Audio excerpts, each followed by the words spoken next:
পরমাকে সুস্থ দেখেই সুদীপাকে প্রমাণসহ সমস্ত সত্যি বলে দিল অতনুবাবু। এমন মোড়ই আসতে চলেছে অনুরাগে ছোঁয়ার পরবর্তী পর্বে। তো চলো নতুন মোড়ে কি কি থাকছে তা নিয়ে আজকে আলোচনা করব তোমাদের মাঝে।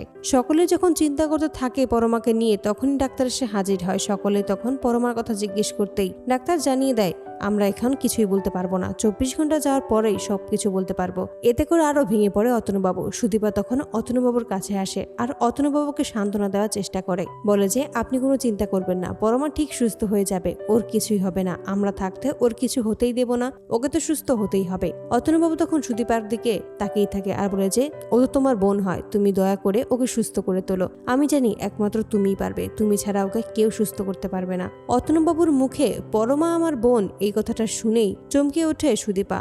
তখন বলে, পরমা আমার বোন? এটা আপনি কি বলছেন? সত্যিই কি পরমা আমার বোন? এই কথাটা শুনেই ঘাবড়ে যায় অতনুবাবু। চারপাশটায় চোখ বুলিয়ে দেখতে থাকে, সকলেই তার দিকে তাকিয়ে আছে। তখনই অতনুবাবু সমস্ত কথাটাকে ঘুরিয়ে নেয়। সুদীপাকে বলে, ও তো তোমার বোনের মতো, তাই আমি বলে ফেলেছি ও তোমার বোন। সুদীপা তখন বলে, আমি জানি না আমার যমজ বোন কোথায় আছে, তবে আমি ওকে ঠিক খুঁজে বের করব।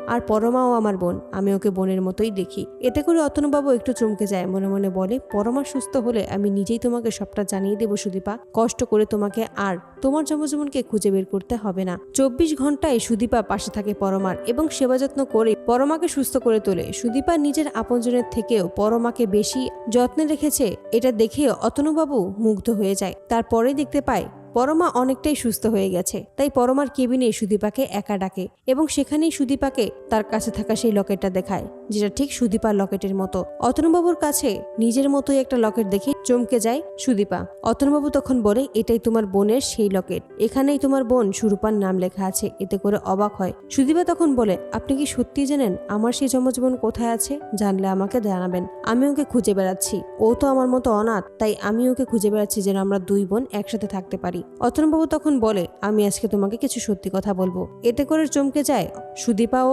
পরমা।